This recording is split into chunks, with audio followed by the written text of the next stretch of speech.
Hola, ¿qué tal amigos? Bienvenidos a Trascendi, yo soy Juan Carlos Turel. El día de hoy estamos listos para realizar una entrevista a la maestra Gabriela Domínguez. Ella es licenciada en nutrición, maestra en ciencias de la actividad física e ingeniería educativa. También es especialista en nutrición deportiva, en fitness coaching y en estética corporal. Maestra, bienvenida. ¿Cómo está usted? ¿Qué tal, Juan Carlos? Muy bien, feliz de estar acá con ustedes. Increíble, pues vayamos directo al punto. La prevalencia de la obesidad o el sobrepeso ha ido en incremento a través de todo el mundo en las últimas décadas, incluso afectando a poblaciones de países en vías de desarrollo, porque están copiando los patrones de Occidente, los patrones de vida, que son alimentarse con comida con altos niveles calóricos y llevar una vida sedentaria. Estamos el día de hoy aquí para platicar y charlar un poco acerca de las causas de esta problemática y para enfocarnos en las estrategias que debemos adoptar para combatir esta problemática. Maestra, ¿por qué hay tanta gente y cada vez más gente que vive con obesidad? Bueno, partimos del hecho de que la obesidad es una enfermedad multifactorial, es una enfermedad compleja, que en realidad tiene muchas variables que participan de ella. ¿A qué me refiero con esto?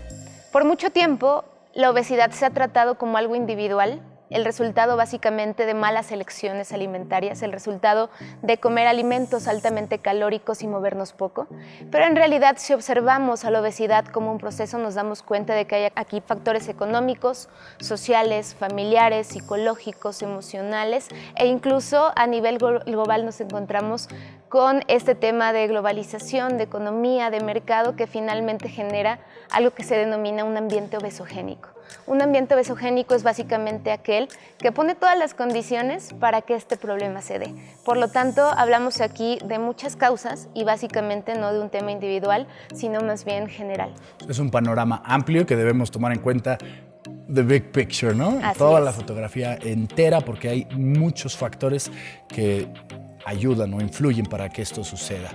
¿Qué estrategias debemos adoptar para combatir esta enfermedad que afecta a todo el mundo? La obesidad es una enfermedad crónica, crónico-degenerativa, que además se asocia a muchas otras patologías como la diabetes, hipertensión, enfermedades cardiovasculares y que finalmente merece ser tratada como tal. Dentro de ello, nosotros podríamos empezar a emplear algunas estrategias individuales, como por ejemplo, mejorar nuestra elección de alimentos, movernos más, a lo mejor seleccionar mejor tanto el tipo de alimento como la cantidad y la frecuencia con la que lo consumo, pero estaríamos hablando otra vez solamente del individuo.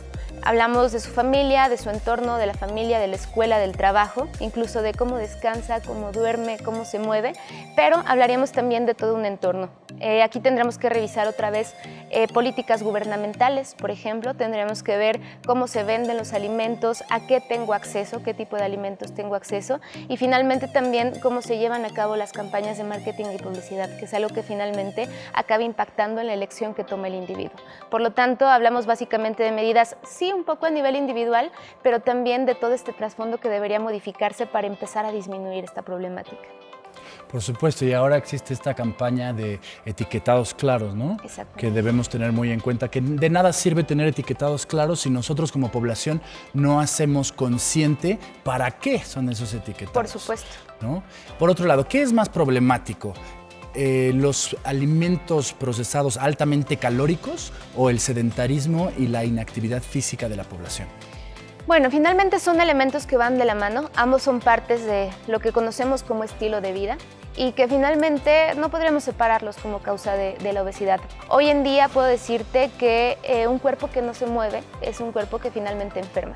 El cuerpo humano está diseñado para moverse y como tal requerimos de actividad, requerimos de entrenamiento, requerimos de fuerza, por lo tanto sería un elemento indispensable para mantenernos saludables.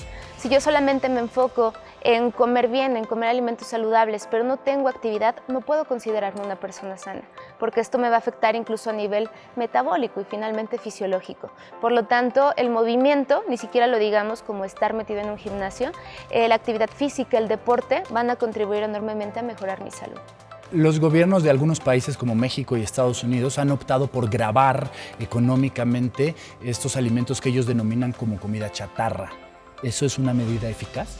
Como comentabas, por ejemplo, esto se asocia al etiquetado más claro de alimentos, pero debemos hacer conciencia de que esto requiere también de todo un trabajo, sobre todo de educación.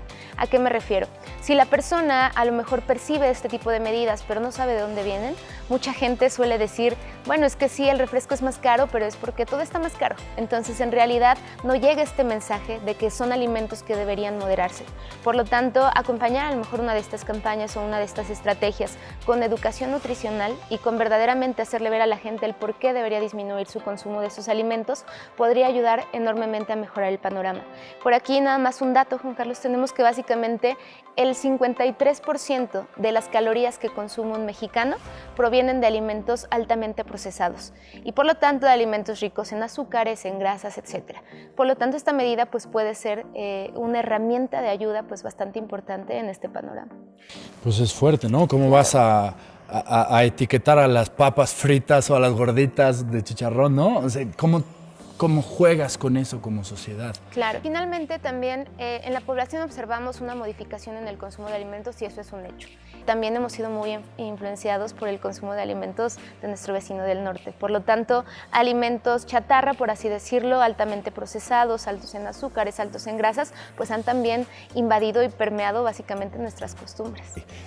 Por otro lado, vamos a los mitos. ¿Existen alimentos como tal quemadores de grasa?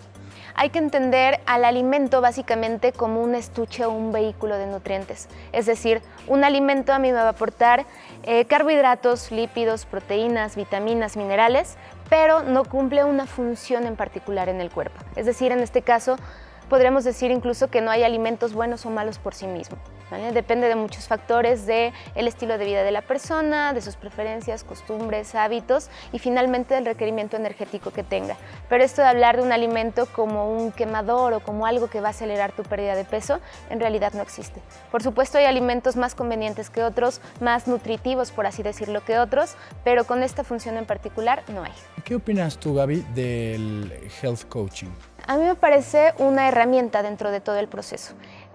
Sobre todo sucede mucho hoy en día que hay como esta especie de guerra de quién debería ser el encargado de resolver estos temas de salud. En realidad no hay un especialista, o por lo menos hasta hoy en día es difícil que una persona llegue a ser especialista en todas las áreas. Hablamos de la parte médica, la parte de entrenamiento, la parte nutricional, el manejo de emociones, la psicología, que finalmente necesitan integrarse para resolver este tipo de situaciones. En algunos otros países, por ejemplo, se acostumbra que incluso tú vas al médico, vas con el entrenador o sí, como tal, con el acondicionador físico, vas con el nutriólogo y vas con tu health coach. Porque en este sentido es un profesional que está más orientado a mejorar tus prácticas diarias y tu estilo de vida. Entonces, lamentablemente también un poco los nutriólogos muchas veces nos centramos en la parte técnica, en cuántas calorías, qué tipo de alimentos, cómo lo distribuyo, cómo te los mando, pero hemos olvidado por ahí un poquito el estilo de vida de la persona. Por lo tanto, esta puede ser una herramienta incluso a retomar por los mismos nutriólogos, ¿no? O sea, por ejemplo, yo complemento mi formación con este tipo de talleres, de cursos, de especializaciones para poder brindar a la persona un tratamiento más integral. ¿Cómo llegas tú a la nutrición deportiva y al coaching? Claro, fitness? Después de estar trabajando en el Instituto Nacional de Ciencias Médicas y Nutrición Salvador Subirán, yo trabajé aquí sobre todo el lado clínico. Yo trabajé en la clínica de obesidad y trastornos de la conducta alimentaria y también en la parte comunitaria. Finalmente es un área que a mí me gustaba mucho, me apasiona mucho también, pero yo sentía que desde mi perspectiva, mi postura de nutrióloga, hacía algo que faltaba. ¿Por qué? Finalmente yo me encontraba con estas recomendaciones de camina más, muévete un poquito más, camina 30 minutos, sal a pasear con el perro básicamente, y yo pensaba es que esto no es suficiente para cambiar el estilo de vida de las personas. Por lo tanto, me empiezo a involucrar un poco más en nutrición deportiva, en actividad física y finalmente pues encuentro el clic perfecto con el fitness coaching, ¿no? Que básicamente lo que hace es enfocarse en la alimentación, en entrenamiento, la práctica de actividad física y también en aspectos básicos del estilo de vida, como el descanso, el manejo de estrés, etcétera, que finalmente ya va de la mano para contribuir a mejorar la calidad de vida. Hace tiempo no iba de la mano la nutrición o los nutricionistas, más bien, con el deporte. Esto ha tenido un auge últimamente, pero ¿tú consideras que es una moda o que es un estilo de vida que debemos adoptar por siempre? Claro, finalmente es una necesidad. tanto la alimentación adecuada como el movimiento, la práctica de ejercicio, de deporte son fundamentales para el desarrollo del hombre y como tal debemos abordarlo. Si te soy honesta, todavía hoy en día hay nutriólogos clínicos peleándose con nutriólogos deportivos, ¿no? Básicamente por las pautas nutricionales, si es más o menos proteínas, si son más o menos calorías, pero básicamente lo que debemos hacer es empezar a integrar estas áreas, porque a partir de eso vamos a poder llegar verdaderamente a un desarrollo integral y atender verdaderamente la necesidad de las personas. Si yo llevo una disciplina, cualquiera que ésta sea, debo de llevar de la mano un plan nutricional, Claro. ¿no? ¿O eso solamente es para deportistas de alto rendimiento? Normalmente confundimos el término dieta con el término de plan de alimentación, ¿no? Mucha gente dice, pero yo creo que yo no necesito una dieta. Finalmente, dieta es lo que consumimos todos los días, es nuestra alimentación habitual y el plan de alimentación es ese que ya fue diseñado para ti específicamente, para tus requerimientos, estilo de vida, actividad física, etc. Por lo tanto, un plan de alimentación bien diseñado, bien adaptado a la persona, y aquí me refiero tanto a sus requerimientos nutricionales como a sus hábitos, gustos, costumbres, preferencias, lo va a permitir no solamente llevar un plan de alimentación a largo plazo, sino también adoptar un estilo de vida, que es lo que buscaríamos para la mayoría. ¿Cómo influye la nutrición en el rendimiento de un deportista?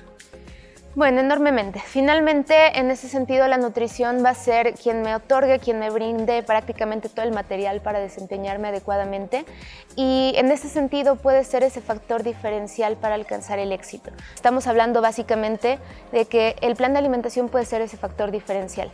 Se habló muchísimo de la dieta de Michael Phelps, ¿no? Y era algo que sorprendía a toda la gente porque el requerimiento promedio de un mexicano es de alrededor de 2,000 kilocalorías, mientras que la demanda energética de Michael Phelps podría llegar hasta 12,000 kilocalorías. Entonces, imagínate eso. Ahora, una dieta también muy criticada porque era una dieta que contenía alimentos de alta densidad calórica. No hablamos por aquí de alimentos ricos en grasa, de bebidas azucaradas o incluso de pizza para cenar. Ahora, ¿por qué esa diferencia de una dieta promedio, de una dieta saludable a una dieta de alto rendimiento? Pues básicamente por la alta demanda que lleva como tal la actividad física, el entrenamiento y finalmente el rendimiento que llegó a tener un atleta de este tamaño. Por lo tanto, adaptar precisamente el consumo energético y de vitaminas, minerales, etcétera, a tu requerimiento específico, pues puede ser ese factor determinante. ¿Y hay otro factor que puede influir? Yo pregunto, ¿el factor emotivo o emocional puede influir en el resultado o en el rendimiento de la persona? Hablando de alto rendimiento, es bien sabido que un buen control de emociones, incluso este trabajo psicológico, ayuda a potenciar el éxito del atleta. A veces incluso puede ser el factor determinante, ¿no? Vemos atletas preparados por 4, 6, 10 años físicamente, pero ¿qué crees? Llegan a competencia y no hay un buen control emocional o no hay un buen trabajo psicológico. Esto hablando de alto rendimiento. Ahora, hablando de la persona promedio, hablando de una persona, por ejemplo, con obesidad, por supuesto que la alimentación y las emociones van de la mano. Esto básicamente se lleva a cabo de una manera bidireccional. La forma en la que nos sentimos afecta a los alimentos que elegimos, es decir, yo puedo elegir en base al estrés, al miedo, a la depresión, a la ansiedad, es más, hasta al aburrimiento, el tipo de alimentos que consumo, pero también esos alimentos pueden determinar la forma en la que yo me siento y finalmente acabar alterando mi estado de ánimo y mis emociones. Es sabido, por ejemplo, que enfermedades como la depresión está asociada a un consumo deficiente de ciertos nutrientes. ¿Y también funciona al revés? Sí. Sí, finalmente son condicionantes de la forma en la que nos alimentamos. Por ejemplo, la falta de descanso adecuado, altos niveles de estrés, acaban modificando incluso la forma en la que digiero y absorbo nutrientes y por lo tanto también mi fisiología completa. ¿Tú crees que una persona que está bajo un régimen para bajar de peso debe llevar de la mano una terapia psicológica? Normalmente sí, mi respuesta sería que sí. E incluso creo que hay que quitarle un poquito el velo a esto de la terapia psicológica. No, todavía la gente tiene mucha resistencia. A lo mejor si yo le digo a un paciente, ¿sabes qué? Creo que para acompañar mi tratamiento nutricional deberías ir con el psicólogo. Puede ser incluso que lo tomen a mal. Claro. ¿Qué vio la nutrióloga en mí para mandarme al psicólogo? Finalmente, lo que yo buscaría en esos casos es un acompañamiento, tratar precisamente algunas variables de la persona que están modificando su forma de comer y al final del día que la persona tenga una mejor relación consigo mismo. Porque muchas veces, y eso suele suceder precisamente, que desde la parte nutricional nos quedamos limitados. O sea, yo te puedo decir qué comer, pero si emocionalmente o psicológicamente no te encuentras bien, es muy difícil que sigas mis recomendaciones. emociones. Por lo tanto, integrar estas dos áreas o estas dos disciplinas es fundamental.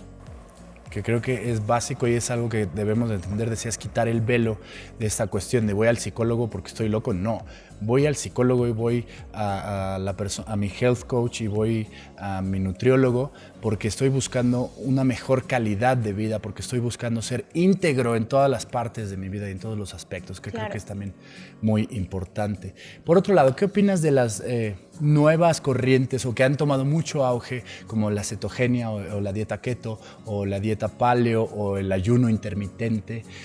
¿Son específicos para cierto tipo de personas o son para toda la población? ¿O qué opinas? Claro, finalmente son estrategias nutricionales, así es como lo manejo, son herramientas que nos pueden permitir en algunos casos tener mejores resultados para ciertos aspectos, ya sea de pérdida de peso o de mejora de la salud. Por ejemplo, ayuno intermitente, y tú lo comentabas, son tendencias o son modas, por así decirlo, que en realidad tienen todo un antecedente incluso histórico. Por ejemplo, el ayuno intermitente es una práctica que se ha utilizado por siglos, sobre todo para curar ciertas enfermedades, atender ciertos padecimientos, pero que hoy en día se retoma, ¿no? Entonces, es una estrategia que puede ayudar a mejorar ciertas áreas de la salud y también, sobre todo, hacer más efectiva la pérdida de peso. Hablando de ayuno y hablando de dieta cetogénica. La dieta paleolítica surge también como este intento de mejorar la alimentación, de regresar a alimentos más naturales, enteros y de consumo regular para el hombre. Por lo tanto, por ejemplo, dieta cetogénica, sobre todo dieta paleolítica, se centra en disminuir el consumo de alimentos procesados, lo cual finalmente para la persona puede resultar muy positivo. El único tema que deberíamos observar aquí es que sean prescritos y vigilados por un especialista, por un profesional, ¿no? Y que finalmente se puede evaluar tanto antecedentes de riesgo como finalmente ya la práctica en cada individuo. No lo hagas nada más porque te lo dicen tus redes sociales. Sí, claro. Ve con alguien que pueda ayudarte y guiarte sobre todo. Ok, por último, ¿cómo relacionarías tú, Gaby, la nutrición con la trascendencia de las personas? El alimento nos va a brindar básicamente todo lo necesario para poder de entrada mantenerme saludable. Un cuerpo bien nutrido es finalmente un cuerpo más sano y un cuerpo más sano pues tiene mayor capacidad de trascendencia. Incluso esto yo lo veo desde el ejemplo básico, por ejemplo, llevar un estilo de vida saludable puede permear en el resto de la población. Una persona que empieza a tener más amor propio, a cuidar más sus alimentos, a preocuparse por sí mismo, a ser más activo, a básicamente mejorar su calidad de vida, tiene la oportunidad de impactar positivamente en los demás y finalmente de contribuir a cambiar este panorama. Gaby, muchísimas gracias. Ha sido un placer platicar contigo. Amigos, esto fue Trascendi. Yo soy Juan Carlos Turel. Nutramos nuestro cuerpo, no solo el estómago, nutramos nuestra mente, nuestra alma para, como bien dice Gaby, impactar positivamente cada quien desde su área, desde su talento, desde su trinchera y hacer y generar un mundo mucho mejor para todos nosotros. Esto fue Trascendi y nos vemos en la próxima.